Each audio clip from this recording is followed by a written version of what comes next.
அனைவருக்கும் வணக்கம். நம்ம இப்போ பார்க்க போகிற டாப்பிக்கு அரசியலமைப்பு உருவான விதம். அரசியலமைப்பை பற்றி படிக்கணுன்னா அது எப்படி உருவாச்சு அப்படிங்கிறதையும் நம்ம தெரிஞ்சாகணும். வாங்க பார்க்கலாம். ஃபஸ்ட்டு 1934 எம்என் ராய் அப்படிங்கிறவங்க தான் ஃபஸ்ட்டு இந்திய அரசியலமைப்பு சபை அப்படிங்கிறது ஒன்று ஏற்படுத்தணும் அப்படிங்கிறது ஏன்னா இந்திய அரசியலமைப்பு சபையை ஏற்படுத்தணும்னு சொல்லியது யார் அப்படின்னா எம்என் ராய் 1934. ஓகேங்களா. அதுக்கப்புறம் 1935 இந்திய தேசிய காங்கிரஸ் என்ன சொல்லியிருக்குன்னா இந்தியாவுக்குன்னு இந்திய அரசியலமைப்பு வேணும் அப்படின்னு சொல்லி வலியுறுத்தி இருக்கும். ஓகேங்களா. ஸோ இவர் சபை வேணும்னு கேட்டிருப்பாரு, ஏற்படுத்தணும்னு சொல்லியிருப்பாரு. அரசியலமைப்பு வேணும்னு சொன்னது பார்த்திங்கன்னா இந்திய தேசிய காங்கிரஸ். ஓகேங்களா. அடுத்தது என்னென்னா 1938 ஜவஹர்லால் நேரு என்ன சொல்லியிருப்பார் அப்படின்னா இந்திய தேசிய காங்கிரஸ், அவர் இந்திய தேசிய காங்கிரஸில் இருந்தார். அவர் என்ன சொல்லியிருப்பார்னா அரசியலமைப்பை உருவாக்குறது எப்படி உருவாக்கணும் அப்படின்னா இந்திய அரசியலமைப்பு சபையின் மூலமாக உருவாக்கணும்.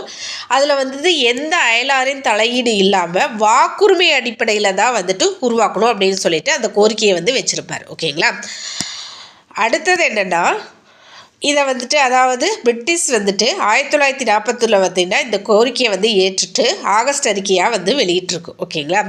அதை தான் அவங்க சொல்லியிருப்பாங்க. 1940 ஆகஸ்ட் அறிக்கையாக இதை வெளியிட்டிருக்கு. ஓகேங்களா. நெக்ஸ்ட் என்னென்னா அதாவது நீங்கள் அந்த டைமில் 1939 என்ன நடந்திருக்கும் அப்படின்னா செகண்ட் வேர்ல்டு வார் நடந்துட்டு இருந்திருக்கும். அதில் பார்த்திங்கன்னா பிரிட்டிஷும் ஜெர்மனும் மோதிட்டு இருப்பாங்க. அப்போ பிரிட்டிஷ் தோக்குற மாதிரி வந்திருக்கும். அப்போ என்ன சொல்லியிருப்பாங்கன்னா இந்தியா இதுக்கு இந்தியா எங்களுக்கு ஹெல்ப் பண்ணினீங்க அப்படின்னா செகண்ட் வேர்ல்டு வாரில் ஹெல்ப் பண்ணிங்கன்னா உங்களுக்கு பூர்ண சுயராஜ்யம் நாங்கள் தரோம் அப்படிங்கிற மாதிரி சொல்லியிருப்பாங்க. இதை முஸ்லீம் லீக் நிராகரிச்சிருக்கும். அது மட்டும் இல்லாமல் காந்தியடிகளும் இதை நிராகரிச்சிருப்பார். என்னென்னா இதை கிரிப்ஸோட இது என்ன சொல்லியிருப்பாங்கன்னா பின் தேதியிட்ட காசோலை, அதாவது பின்னாடி தேதியிட்ட காசோலை செல்லாது அப்படிங்கிற மாதிரி இதையும் சொல்லியிருப்பார். ஓகேங்களா. அந்த மாதிரி சொல்லியிருப்பாங்க. அந்த மாதிரி நீங்கள் 2ஆம் உலகப் போரில் நீங்கள் எங்களுக்கு ஹெல்ப் பண்ணிங்கன்னா உங்களுக்கு நாங்கள் படிப்படியாக சுதந்திரம் தரோம் அப்படிங்கிற மாதிரி அவர் சொல்லியிருப்பார். அதுக்கப்புறம் என்னென்னா 1946 பார்த்தீங்க அப்படின்னா கிரிப்ஸ் நவம்பரில் பார்த்தீங்க அப்படின்னா அரசியலமைப்பு சபையை கேபினெட் மிஷன் திட்டத்தால் அரசியலமைப்பு சபையை உருவாக்கியிருக்கிறாங்க. ஓகேங்களா. 1946 1946 டிசம்பர் 9 இது ரொம்ப ரொம்ப இம்பார்ட்டண்ட்டுங்க. முதல் இது கூடினது எப்படின்னா 1946 டிசம்பர் 9 புதுடெல்லியில் முதல் அரசியலமைப்பு சபை கூடியிருக்குது. ஓகேங்களா. இதை அரசியலமைப்பு சபை பாராளுமன்றத்தின் மத்திய சபை அப்படின்னு சொல்லி அழைக்குதுன்னு சொல்கிறாங்க. ஓகேங்களா. அடுத்தது என்ன அப்படின்னா 1946 டிசம்பர் 9 ஃபஸ்ட்டு கூட்டம் நடைபெற்றுச்சு அப்படின்னு சொல்கிறாங்களா. அதில் இடைக்கால ஜனாதிபதியாக சச்சிதானந்த சின்ஹா நியமிக்கப்பட்டார். ஓகேங்களா. இவர் அங்கே இருந்ததுலேயே மூத்தவர் அப்படிங்கிறதுனால இந்த முறை எங்கேருந்து ஃபாலோ பண்ணியிருக்காங்களா ஃப்ரான்ஸ்லேருந்து ஃபாலோ பண்ணியிருப்பாங்க. மூத்தவங்க தான் அங்கே தலைமை தாங்கணும் அப்படிங்கிறது அந்த இடத்துல முதல்ல டிசம்பர் 9 ஃபாலோ பண்ணியிருப்பாங்க. ஓகேங்களா. 1946 டிசம்பர் 11 டிசம்பர் 9 உங்களுக்கு ஃபஸ்ட்டு இது கூடியிருக்கும். 2 நாள் கழித்து 11 பார்த்தீங்க அப்படின்னா டாக்டர் ராஜேந்திர பிரசாத் தான் நிரந்தர தலைவராக தேர்ந்தெடுத்திருப்பார். ஓகேங்களா. இந்த அரசியலமைப்பு சபை முடிகிறதுக்கு எவ்வளோ வருஷம் ஆயிருக்குது அப்படின்னு சொல்கிறாங்கன்னா 2 ஆண்டுகள். எவ்வளோ 2 ஆண்டுகள் 11 மாதங்கள் 18 நாட்கள். இது எல்லாமே ப்ரிலிம்ஸில் ஒரு இம்பார்ட்டண்ட்டான கொஷின்ஸ். முதல் இது எப்போ கூடிச்சு, அதில் இடைக்கால ஜனாதிபதியாக யார் இருந்தார், செகண்ட் அதில் டிசம்பர் 11 நிரந்தர தலைவராக யார் இருந்தார் அப்படிங்கிறது எல்லாமே ஒன் வேர்டு. ஓகேங்களா. அடுத்தது இது இந்த 3 வருடங்களில் 165 நாளில் 11 அமர்வு நடைபெற்றது. பின்னாடி பார்க்கலாம் அது எவ்வளோ என்ன டேட்டில் நடந்துச்சு அப்படிங்கிறது ஒரு டேப்லர் காலம் மாதிரி கொடுத்துருப்பாங்க. 114 நாட்கள் பார்த்திங்கன்னா அரசியலமைப்பு வரைவுக்காகவே எடுத்துருக்குறாங்க. ஓகேங்களா. அடுத்தது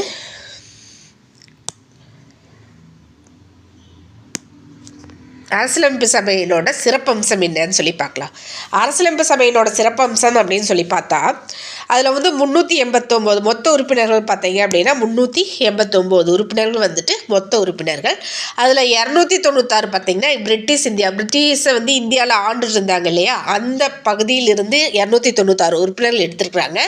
93 உறுப்பினர்கள் வந்து ராஜ்ய பகுதிகளிலிருந்தும் ஒதுக்கப்பட்டிருக்குது. அதாவது ராஜாக்கள் ஆண்டாங்க இல்லையா, அதில் வந்துட்டு 93 இடங்கள் வந்து ஒதுக்கப்பட்டிருக்குது. ஓகேங்களா. பிரிட்டிஷ் இந்தியாவில் ஒதுக்கப்பட்டுள்ள 296 இடங்களில் 292 உறுப்பினர்கள் வந்து 11 கவர்னர், அந்த உறுப்பினரில் வந்துட்டு 11 கவர்னர்கள் பார்த்திங்கன்னா மாகாணங்கள் இருந்தும், மிச்சம் இருக்கிற 4 உறுப்பினர்களில் 4 தலைமை ஆளுநர்கள் மாகாணங்கள்லேருந்து 1 வீதம் தேர்ந்தெடுக்கப்படுறாங்கன்னு சொல்லி சொல்கிறாங்க. ஓகேங்களா. அடுத்தது ஒவ்வொரு மாகாணங்களிலிருந்தும் மற்றும் ராஜ்ய பகுதியிலிருந்தும் எப்படி தேர்ந்தெடுக்கிறாங்கன்னா மக்கள் தொகையின் அடிப்படையில் வந்துட்டு தேர்ந்தெடுத்துருக்குறாங்க. ஒவ்வொரு மில்லியன் மக்கள் தொகைக்கு ஒரு இடம் அப்படின்னு சொல்லி ஒதுக்கியிருக்கிறாங்க. ஓகேங்களா. அடுத்து இதில் என்ன அப்படின்னா, இதில் என்ன சிறப்பம்சம் அப்படின்னா, இதில் வந்து பிரிட்டிஷ் மாகாணத்திற்கு 3 முக்கிய வகுப்பினர்கள் வந்துட்டு இதில் இடம்பெற்றிருக்கிறாங்க. ஓகேங்களா. யார் அப்படின்னா முஸ்லீம், சீக்கியர், அதாவது முஸ்லீம் சீக்கியர் அல்லாதோர் அப்படின்னு 3 இடங்கள் வந்துட்டு கண்டிப்பாக அதில் வந்து அந்த மக்கள் தொகையில் வந்துட்டு அந்த முக்கிய வகுப்பினருக்கு வந்து அங்கே வந்து மக்கள் தொகைக்கு ஏற்ப வழங்கப்படும் சொல்லியிருக்கிறாங்க. ஓகேங்களா. அடுத்தது என்ன சொல்லியிருக்காங்க அப்படின்னா, ஒவ்வொரு வகுப்பினருக்கும் அதாவது வகுப்பினரும் என்னென்ன முறை மூலமாக வந்துட்டு தேர்ந்தெடுக்கப்பட்டாங்கன்னா ஒற்றை பரிமாற்று வாக்குமுறைப்படியும் விகிதாச்சார பிரதிநிதித்துவ முறையிலும் தேர்ந்தெடுக்கப்படுறாங்கன்னு சொல்லியிருக்காங்க. இது எல்லாமே பார்த்தீங்கன்னா பிரிட்டிஷ் இந்தியாவை ஆண்ட பகுதியில் எப்படி தேர்ந்தெடுக்கப்படுறது அப்படிங்கிற மாதிரி சொல்லியிருக்காங்க. அடுத்து ராஜ்ய பகுதி எப்படி தேர்ந்தெடுக்கப்படுறதுன்னு சொல்லியிருக்காங்கன்னா, ராஜ்ய பிரதிநிதிகள் வந்து ராஜ்ய அரசரால் வந்துட்டு பரிந்துரை செய்யப்படுவார்கள் அப்படின்னு சொல்கிறாங்க. ஓகேங்களா. அரசியலமைப்பு சபைக்கு உறுப்பினர்களாக பாதி பேரும் தேர்ந்தெடுக்கப்படுபவர்களாக பாதி பேரும் பரிந்துரைக்கப்பட்டிருக்கிறாங்க. ஓகேங்களா. பாதி பேர் வந்துட்டு அவங்க வந்து தேர்ந்தெடுக்கப்பட்டிருக்காங்க, பாதி பேர் வந்து ரெக்கமெண்ட் பண்ணியிருக்கிறாங்க. ஓகேங்களா. மேலும் உறுப்பினர்கள் பார்த்தீங்கன்னா மறைமுக தேர்ந்தெடுப்பு மாகாண சட்ட சபையிலிருந்தும் குறிப்பிட்ட வாக்காளர் பகுதியிலிருந்தும் தேர்ந்தெடுக்கப்படுறாங்கன்னு சொல்கிறாங்க. இதில் என்னென்னா தேர்தல் வந்துட்டு 1946 வந்துட்டு நடந்திருக்குது. அந்த 296 இடங்களில் 208 இடங்களில் காங்கிரஸும் இந்திய தேசிய காங்கிரஸும் 75 இடங்களில் முஸ்லீம் லீக்கும் வந்துட்டு வெற்றி பெற்றிருக்குதுன்னு சொல்கிறாங்க. ஓகேங்களா. இதில் அந்த 93 இடங்கள் பார்த்திங்கன்னா ராஜ்ய பகுதிக்கு ஒதுக்கப்பட்டிருக்குது. ஆனால் அந்த ராஜ்ய பகுதி மக்கள் வந்துட்டு பார்ட்டிசிபேட் பண்ணலன்றதுனால அந்த பகுதி வந்துட்டு காலியாகவே இருந்திருக்குதுன்னு சொல்கிறாங்க. ஓகேங்களா. இந்திய அரசியலமைப்பு மக்கள் நேரடியாக தேர்ந்தெடுக்கப்படவில்லை என்றாலும் இதில் என்ன சிறப்பம்சம் இருக்குது அப்படின்னா, இதில் எல்லாமே இருந்திருக்கிறாங்க. இந்துக்கள் இருந்திருக்கிறாங்க, முஸ்லீம்கள் இருந்திருக்கிறாங்க, சீக்கியர்கள் இருந்திருக்காங்க, பார்சிகள் இருந்திருக்காங்க, ஆங்கிலேயர் இருந்திருக்காங்க, இந்திய கிறிஸ்தவர்கள் இருந்திருக்கிறாங்க, பழங்குடியினர் இருந்திருக்காங்க, பெண்கள் உட்பட அனைத்து பிரிவினரிலும் பிரதிநிதிகளாக தேர்ந்தெடுக்கப்பட்டிருக்காங்கன்னு சொல்கிறாங்க. ஓகேங்களா. இந்திய அரசியலமைப்பு சபையில் ஒரே ஒரு குறை என்ன அப்படின்னு சொல்கிறாங்க அப்படின்னா, மகாத்மா காந்தியும் முகமது அலி ஜின்னா அப்படிங்கிற 2 முக்கிய தலைவர்கள் தவிர மற்ற எல்லாமே வந்துட்டு அதில் வந்து பார்ட்டிசிபேட் பண்ணியிருக்கிறாங்க அப்படின்னு சொல்கிறாங்க. ஓகேங்களா. இப்போ என்னென்னா அரசியலமைப்பு சபையின் செயல்கள்னு சொல்லி பார்த்தா ஃபஸ்ட்டு நம்ம சொன்னோம் இல்லையா, டிசம்பர் 9 1947 தான் ஃபஸ்ட்டு கூட்டம் நடைபெற்றது, புதுடெல்லியில் நடைபெற்றதுன்னு பார்த்தோம். அதாவது முஸ்லீம் லீக் இதில் வந்துட்டு எங்களுக்கு வந்து தனிநாடு வேணும் அப்படிங்கிற கோரிக்கையினால் அவங்க வந்து கலந்துக்கலன்னு சொல்கிறாங்க. ஓகேங்களா. முஸ்லீம் லீக்கு தனிநாடு வேணும் அப்படிங்கிற ஒரு கோரிக்கையினால் அவங்க கலந்துக்கவே இல்லைன்னு சொல்கிறாங்க. இன்னொன்று என்ன அப்படின்னா 211 உறுப்பினர்கள் வந்துட்டு பங்கு கொண்டாங்கன்னு சொல்கிறாங்க இல்லைங்களா, பங்கேற்றிருக்கிறாங்க. என்னென்னா ஃபஸ்ட்டு இதில் வந்துட்டு 211 உறுப்பினர்கள் வந்துட்டு பங்கு பெற்றிருக்கிறாங்க. அதில் வயதான உறுப்பினர் யார் அப்படின்னா சச்சிதானந்த சின்ஹா அப்படிங்கிறவர் தான் வந்துட்டு வயதான உறுப்பினர். ஓகேங்களா. வயதான உறுப்பினர் வந்துட்டு சச்சிதானந்த சின்ஹா. அவர் தான் தேர்ந்தெடுக்கப்படணும் அப்படிங்கிற முறை எதுலேருந்து எடுத்திருக்காங்க அப்படின்னா ஃப்ரான்ஸ்லேருந்து பின்பற்றப்பட்டிருக்குது. இது ஆல்ரெடி சொன்னோம். 1949 டிசம்பர் 11 2 நாள் கேப்லேயே பார்த்திங்கன்னா என்ன சொல்லியிருப்பாங்கன்னா, ராஜேந்திர பிரசாத் மற்றும் ஹெச்டி முகர்ஜியும் பார்த்திங்கன்னா தலைவராகவும் துணைத் தலைவராகவும் தேர்ந்தெடுக்கப்பட்டனர். ஓகேங்களா. இது வந்துட்டு ப்ரிலிம்ஸ்க்கான கொஷின்ஸ். ஓகேங்களா. இதில் வந்துட்டு அரசியல் அமைப்பு ஆலோசகராக நியமிக்கப்பட்டவர் யார் அப்படின்னா சர் பிஎன் ராவ் அப்படிங்கிறவர் தான் வந்துட்டு. ஓகேங்களா. ஆலோசகராக தேர்ந்தெடுக்கப்பட்டாருன்னு சொல்கிறாங்க. ஓகேங்களா? இதில் கொஞ்சம் முக்கிய தகவல் மாதிரி கொடுத்துருக்குறாங்க. அது என்னன்னு சொல்லி பார்க்கலாம் வாங்க. இந்திய அரசியலமைப்பு வரைவு செய்யும் அரசியலமைப்பு சபைக்கான கோரிக்கை முதல்ல யாரால் அரசியலமைப்பு செய்யணும்னு சொல்கிற கோரிக்கை யாரால் அங்கே ஏற்படுத்தப்பட்டது? 1935 காங்கிரஸால் ஏற்படுத்தப்பட்டது. அப்புறம் என்ன சொல்கிறாங்கன்னா, மவுண்ட் பேட்டன் பிரபு அப்படிங்கிறவர் வந்துட்டு பாகிஸ்தானுக்கும் தனி நாடு வழங்கப்படும் அப்படிங்கிற மாதிரி தனி அரசியலமைப்பு செய்யணும் அப்படிங்கிறத அறிக்கையை விட்டுறாரு. ஓகேங்களா? அரசியலமைப்பு சட்டத்தோட முதல் கூட்டத்தை முஸ்லீம் லீக் நிராகரிச்சது அப்படின்னு ஆல்ரெடி பார்த்தோம். சச்சிதானந்த சின்ஹா இருந்த இதில் தலைவராக இருந்த இதில் முஸ்லீம் லீக் அந்த கூட்டத்தை நிராகரிச்சது. எங்களுக்கு தனி நாடு வேணும் அப்படின்னு சொல்லிட்டு. அடுத்தது என்னென்னா, டாக்டர் அம்பேத்கர் இந்திய அரசியலமைப்பின் தந்தை அப்படிங்கிறது இது அனைவருக்கும் தெரிஞ்ச ஒன்றுங்க. தெரியாத யாருமே இருக்க முடியாது. ஓகேங்களா? டாக்டர் அம்பேத்கர் இந்திய அரசியலமைப்பின் தந்தைன்னு சொல்கிறாங்க.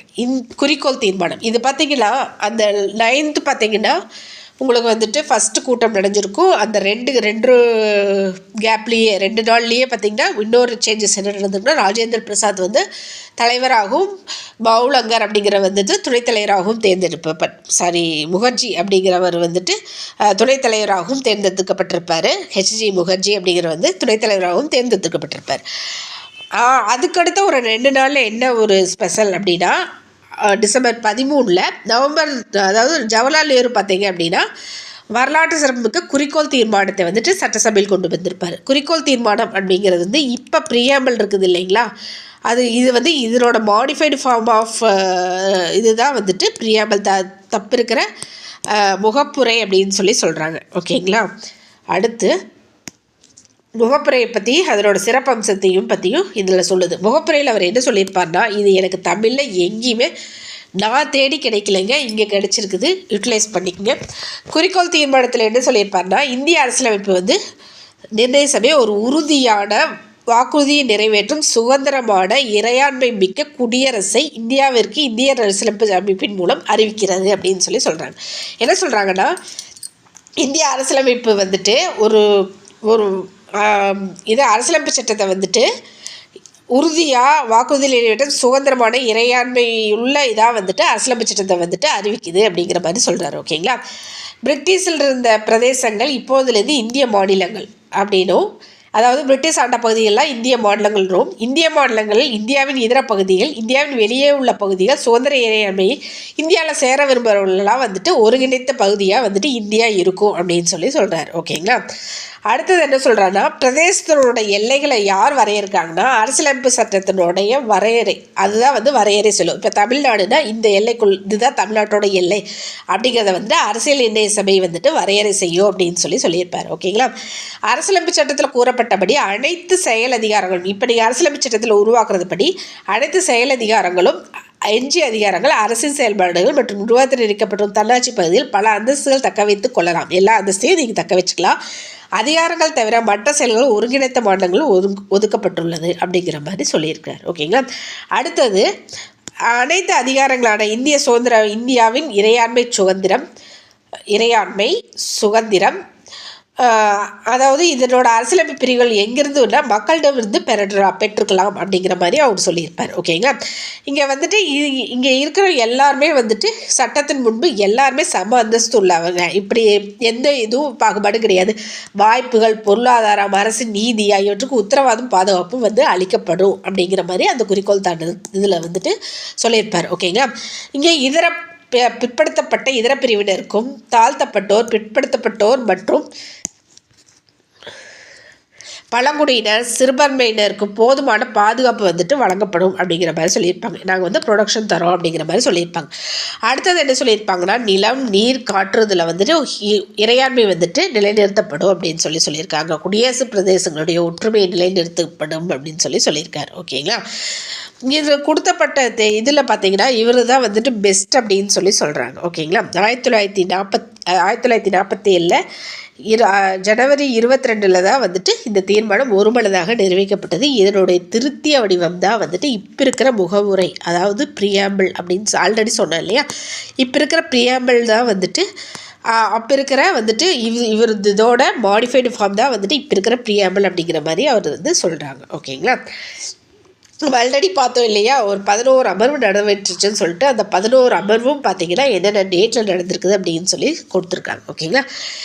காலப்போக்கில் பார்த்திங்கன்னா பங்கு பெறாத ராஜ்ய மாநிலங்கள், அதாவது ராஜ்ய மாநிலங்கள் வந்து பங்கு பெறாமல் இருந்துச்சு அப்படின்னு சொல்லியிருந்தோம் இல்லையா, அது வந்துட்டு காலியாகவே இருந்துச்சு அப்படிங்கிற மாதிரி சொல்லியிருந்தோம் இல்லைங்களா. இப்போ வந்து 93 இடங்கள் வந்துட்டு பங்கு பெறாமையே வந்துட்டு இருந்தது. இப்போ எல்லாமே பங்கு பெற ஆரம்பிச்சிட்டாங்க. ஓகேங்களா.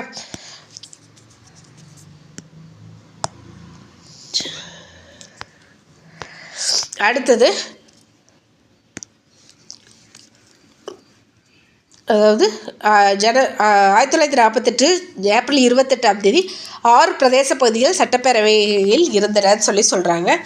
அதாவது யூனியன் டெரிட்டரிஸ் வந்துட்டு 6 வந்து சட்டப்பேரவையில் இருந்துச்சுன்னு சொல்கிறாங்க. 1947 ஜூன் 3 பார்த்திங்கன்னா மவுண்ட் பேட்டன் பிரபு பார்த்திங்கன்னா அறிக்கையின் பிறகு ராஜ்ய மாகாணங்கள் சட்டப்பேரவைகளாக இணைந்தன. ஓகேங்களா. அதாவது ராஜ்ய மாகாணங்களோ அதாவது ராஜாக்கள் ஆண்ட பகுதியிலும் சட்டப்பேரவையில் வந்து இணைந்தனன்னு சொல்கிறாங்க. இந்திய பகுதிகளில் இருந்த முஸ்லீம் லீக் உறுப்பினர்கள் இவற்றில் இணைந்தனன்னு சொல்கிறாங்க. முஸ்லீம் லீக்கில் இருந்த உறுப்பினர்களும் சில பேர் இங்கே இணைஞ்சாங்கன்னு சொல்கிறாங்க. 1947 சுதந்திரம் வந்ததுக்கப்புறம் என்ன சேஞ்சஸ் நடந்திருக்குதுன்னு பாருங்கள். சுதந்திரம் வந்ததுக்கப்புறம் என்னென்னா இறையாண்மை பெற்றதாகவும், அதாவது இந்தியா வந்து இறையாண்மைனாவே என்னென்னா மற்ற யாரும் தலையிடாமல் இருக்கிறதாங்க இறையாண்மை. அந்த இறையாண்மை பிரிட்டிஷ் அரசாங்கம் தலையிடாத ஒரு இறையாண்மை பெற்றதாகவும், எந்த அரசியலமைப்பையும் தன் விருப்பம் இணங்க உருவாக்குறதாகவும் இருந்துச்சுன்னு சொல்கிறாங்க. ஓகேங்களா. அடுத்தது இந்தியாவின் அதாவது பிரிட்டிஷ் அரசால் உருவாக்கப்பட்ட எந்த சட்டத்தையும் மாற்றுறதுக்கோ திருத்துறதுக்கோ சபைக்கான அதிகாரம் வழங்கப்பட்டதுன்னு சொல்கிறாங்க.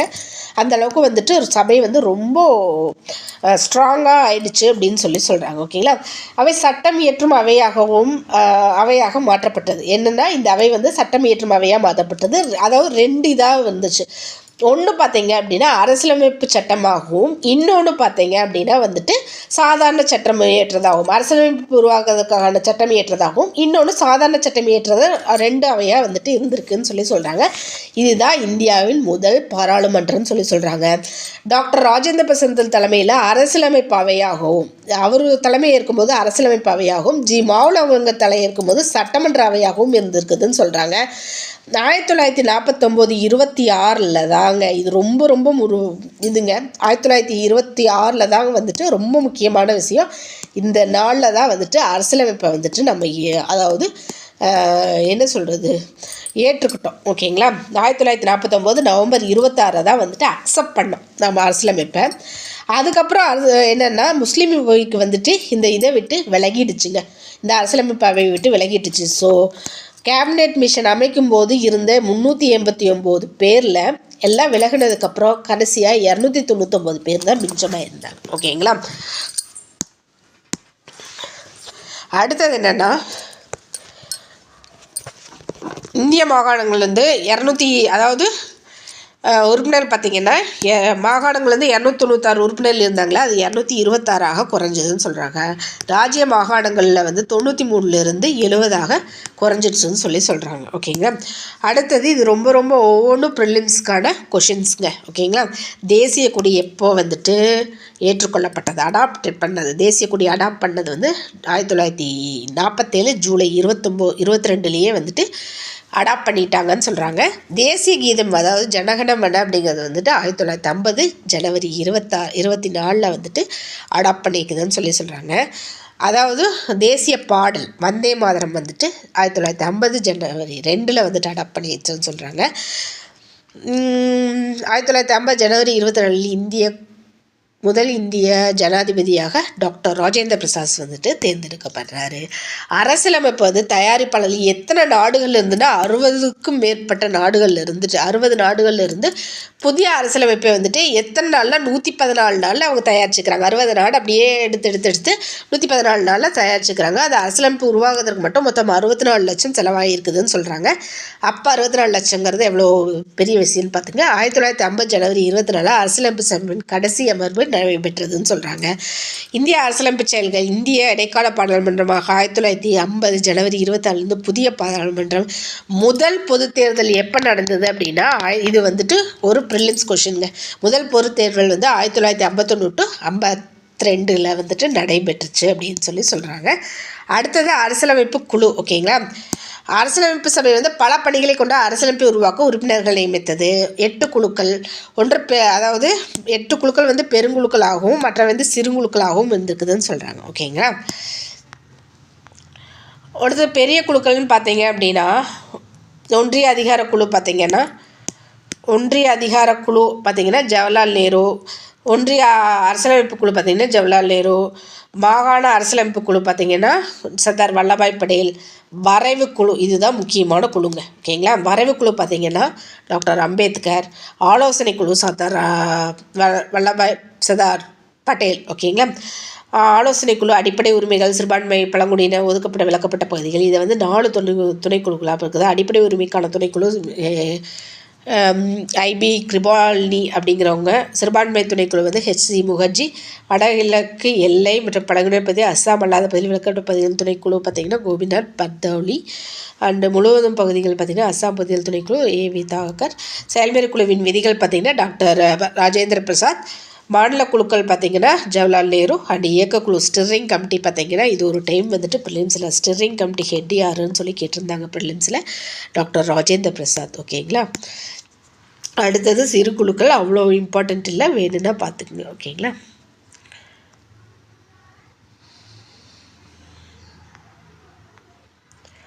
ஓகேங்களா. அடுத்தது வரைவுக்குழு. வரைவுக்குழுவினோட மொத்த உறுப்பினர்கள் பார்த்தீங்க அப்படின்னா 6+1. ஓகேங்களா. வரைவுக்குழுவினோட மொத்த உறுப்பினர்கள் 6+1. ஓகேங்களா. 6 மெம்பர்ஸ் ப்ளஸ் 1 ஹெட்டு. ஸோ மொத்தமாகவே 7 மெம்பர்ஸ். ஓகேங்களா. இது வந்து 1947 ஆகஸ்ட் 29 அமைக்கப்பட்டிருக்குது. இது வந்து 7 உறுப்பினர்கள் இருந்தாங்க. ஃபஸ்ட்டு தலைவர் வந்துட்டு doctor Ambedkar, doctor Ambedkar. And அடுத்தது கோபாலசாமி ஐயங்கார், அல்லாடி கிருஷ்ணசாமி ஐயங்கார், KM முன்சி, சையத் முகமது சாதுல்லா, மாதவராவ். உடல்நிலை சரியில்லாததாக BL மிட்டல் விலகியதுனால மாதவராவ் வந்துட்டு கடைசி வரைக்கும் இருந்தார். ஃபஸ்ட்டு ஆக்சுவலாக BL மிட்டல் தான் இருந்தார். அடுத்தது பார்த்திங்கன்னா டிடி கிருஷ்ணமாச்சாரி கெய்தான் அப்படிங்கிறவர் வந்துட்டு இறந்ததுனால அவர் வந்திருப்பார். ஓகேங்க. வரைவுக்குழு முதல் அரசியலமைப்பு வரைவை வந்துட்டு பிப்ரவரி 1948 தான் வந்துட்டு வெளியிட்டிருக்குதுன்னு சொல்கிறாங்க. ஓகேங்களா. அடுத்தது 8 மாதங்கள் ஆலோசனை பிரகாரம் சில திருத்தங்களை பண்ணி வரைவு கமிட்டி 2வது அரசியலமைப்பு வரைவை வந்து 1948 அக்டோபரில் வெளியிட்டுச்சு. வரைவு கமிட்டி 141 நாட்கள் வந்து அரசியலமைப்பு வரைவை வந்துட்டு செய்ய எடுத்துக்கிட்டுச்சுன்னு சொல்கிறாங்க. ஓகேங்களா. இது வந்துட்டு காமனான தகவல் தான், இது வராது, சும்மா தெரிஞ்சுக்கங்க. டாக்டர் அம்பேத்கர் பார்த்திங்கன்னா 1948 நவம்பர் 4 இறுதியான அரசியலமைப்பு சட்டமன்ற வரைவை அறிமுகம் செய்தார்னு சொல்கிறாங்க. ஓகேவா. எழுதுறதுக்கப்புறம் ஃபஸ்ட்டு 1948 நவம்பர் 4 தான் வந்துட்டு அவர் வந்துட்டு வரைவை அறிமுகப்படுத்துகிறாரு. அதுக்கப்புறம் 5 நாளுக்கு அப்புறம் 1948 நவம்பர் 9 பார்த்திங்கன்னா அரசியலமைப்பு பொது ஆலோசனை செய்தது. என்னென்னா சட்டமன்ற வரைவை வந்துட்டு பொது ஆலோசனை வந்துட்டு என்ன செஞ்சதுன்னா சட்டமன்றம் செஞ்சதுன்னு சொல்கிறாங்க. ஓகேங்களா. 1948 நவம்பர் 15 பார்த்திங்கன்னா 2ஆம் வாசிப்பு நடந்ததுன்னு 2ஆம் வாசிப்பு தொடங்கி எப்போ முடியுதுன்னா 1949 ஜனவரி 17 தான் வந்துட்டு முடியுதுன்னு சொல்கிறாங்க. ஓகேங்களா. 3ஆம் வாசிப்பு எப்போ தரல 1949 நவம்பர் 14 தொடங்கி டாக்டர் அம்பேத்கர் நிர்ணய சபையால் வந்துட்டு அரசியலமைப்பு நிறைவேற்றப்பட்டது என்ற தீர்மானத்தை கொண்டு வந்தார். அதாவது ஒரு பில்ஸ் பார்த்திங்கன்னா நார்மலாக இப்போ வந்துட்டு ஒரு பில்ஸ் போகுதுன்னா, ஒரு சட்டம் போகுதுன்னா அது சட்டம்னு சொல்ல மாட்டாங்க, பில்ஸ்ன்னு தான் சொல்லுவாங்க. ஒன்ஸ் குடியரசுத் தலைவர் வந்துட்டு அப்ரூவ் பண்ணதுக்கப்புறம் தான் அதை வந்துட்டு ஆக்ட்னு சொல்லுவாங்க, அதாவது சட்டம் சொல்லுவாங்க. ஓகேங்களா.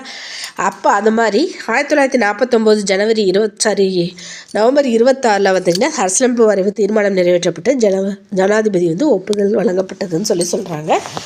இது என்ன அப்படின்னா ஜனாதிபதி ஒப்புதல் வழங்கிட்டார் இல்லையா, இதுதான் அரசியலமைப்பு ஏற்றுக்கொள்ளப்பட்ட நாள். ஓகேங்களா. அவையில் வந்துட்டு 299 உறுப்பினரில் வந்து 284 உறுப்பினர்கள் அன்றைக்கி இருந்திருந்தாங்க. அவங்க எல்லாருமே கையெழுத்து போட்டு ஒரு மனதாக வந்துட்டு நிறைவேற்றப்பட்டது அப்படிங்கிற மாதிரி சொல்கிறாங்க. ஓகேங்களா. அரசியலமைப்பு வந்துட்டு 1949 ஜனவரி 26 பார்த்தீங்க அப்படின்னா ஏற்றுக்கொள்ளிக்கிறாங்க. அந்த ஏற்றுக்கொண்டப்போ ஒரு முகவரி இருந்திருக்குது, 295 சரத்துகள் இருந்திருக்குது, 8 அட்டவணை இருந்திருக்குது. ஓகேங்களா? எத்தனை? ஒரு முகவுரை, 395 சரத்துகள், 8 அட்டவணைகள். அரசியலமைப்பு இயற்றப்பட்ட பிறகு முகவுரைகள் இயற்றப்பட்டன. ஓகேங்களா? டாக்டர் அம்பேத்கர் சட்டமந்திரியாக இருந்து அரசியலமைப்பு வரைவை அமைய முக்கிய பங்களித்தார்.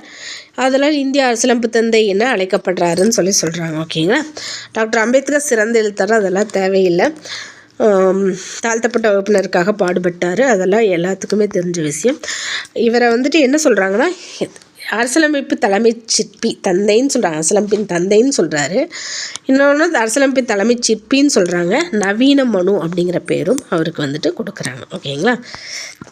அடுத்தது இப்போ என்னென்னா, அரசியலமைப்பு வந்துட்டு நம்மளுக்கு ஏற்றுக்கொள்ளப்பட்டாலும் 1950 பார்த்திங்கன்னா ஜனவரி 1950 ஜனவரி 26 தான் வந்துட்டு ஆக்சுவலாக வந்துட்டு நடைமுறைக்கே வந்துச்சு.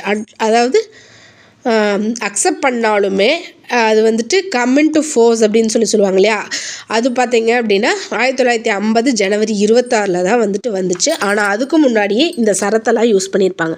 இந்த சரத்து என்னென்னா குடியுரிமைக்கானது, அப்புறம் இது தேர்தல், அந்த மாதிரி தேவையான சரத்து எல்லாமே பார்த்திங்கன்னா நவம்பர் 26 அமலாக்கம் செய்யப்பட்டுச்சுன்னு சொல்கிறாங்க. ஓகேங்களா?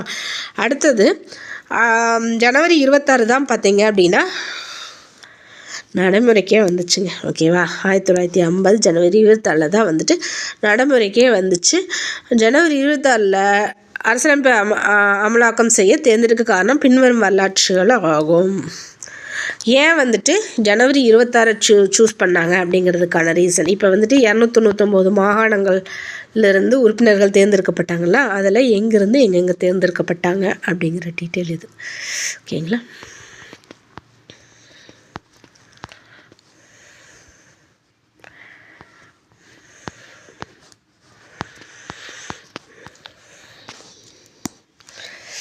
அடுத்து ஏன் வந்துட்டு நம்ம வந்து ஜனவரி 26 சூஸ் பண்ணோம், கமிங் டு ஃபோர்ஸ், அதாவது நடைமுறைக்கு வந்த நாளாக ஏன் சூஸ் பண்ணோம் அப்படிங்கிறதுக்கு வந்துட்டு ஒரு வரலாற்று பின்னணி இருக்குது. அது என்னென்னு பார்க்கலாம்.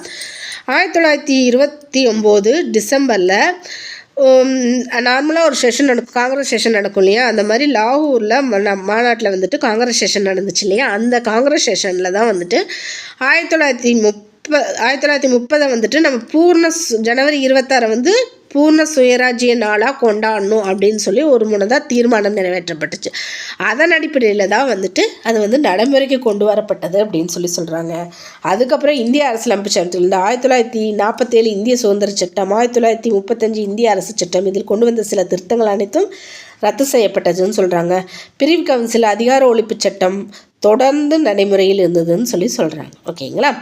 அடுத்தது என்ன சொல்கிறாங்க அப்படின்னா, இதில் வந்துட்டு அரசியலமைப்பு சபை உருவாச்சு இல்லையா, அந்த அரசியலமைப்பு சபை உருவாக்கத்தில் சில வந்து விமர்சனம் செஞ்சாங்க. என்ன விமர்சனம் செய்கிறாங்க அப்படின்னா, இந்திய அரசியலமைப்பு சபை பிரதிநிதித்துவையாக இல்லை, அதாவது இது மக்கள் தேர்ந்தெடுக்கப்பட்ட அவையே கிடையாது. இது வந்து என்னென்னா முழுக்க ஒரு பிரிட்டிஷாரால் முன்மொழியப்பட்டு உருவாக்கப்பட்ட அவையாக தான் இருந்துச்சு அப்படிங்கிற மாதிரி சொல்கிறாங்க. ஓகேங்களா?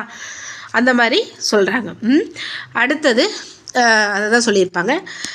இது என்னென்னா அரசியலமைப்பு உருவாக்குறதுக்கு 2 வருஷம் 11 மாதம் 18 நாள் வந்துட்டு எடுத்துக்கிச்சுன்னு சொல்கிறாங்க இல்லைங்களா. ஆனால் அமெரிக்கா பார்த்திங்கன்னா 4 மாதங்களே வந்து எடுத்துக்கிச்சு அப்படிங்கிற மாதிரி சொல்கிறாங்க. ஆனால் நம்மளது வந்து லாங் ரிட்டன் கான்ஸ்டியூஷன். ஓகேங்களா? நீளமான ஒரு அமைப்பு, எழுதப்பட்ட அமைப்பு அப்படின்றதுனால நம்மளுக்கு அவ்வளோ நாட்கள் எடுத்துச்சு ஆக்சுவலாக. ஆனால் அப்படி விமர்சனங்கள் வந்து அவங்க வச்சுருக்குறாங்க. ஓகேங்களா? அடுத்தது அரசியலமைப்பு சபையில் பெரும்பாலானோர் பார்த்திங்கன்னா காங்கிரஸ் கட்சிகளாக தான் இருந்திருக்கிறாங்க அப்படின்னு சொல்கிறாங்க. ஓகேங்களா?